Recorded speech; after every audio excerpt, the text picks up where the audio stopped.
Lo peor de esta vida son los momentos que te quedas sin corazón. Vives distinto, lo que ahora pinto en papel quedó escrito.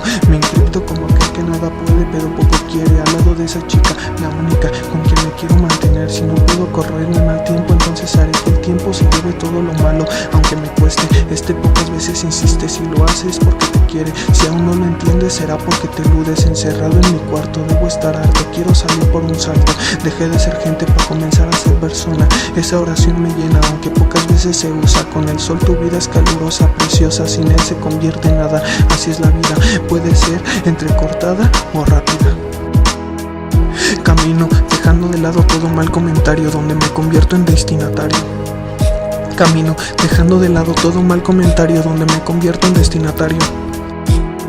Es complicado, no voy verificado, estoy dejando de desear ese mal. Sobre todo proponerme a ser yo y no otro capullo. Por el simple hecho he conocido por quien ahora lucho.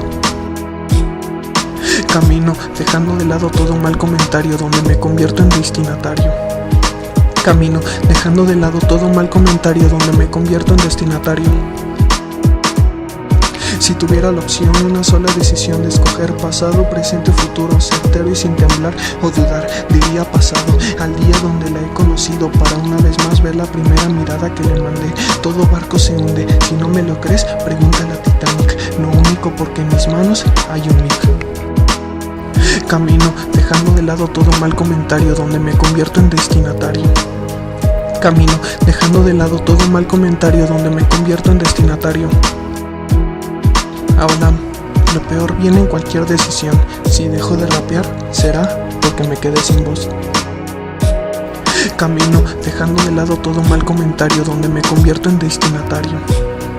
Camino dejando de lado todo mal comentario donde me convierto en destinatario.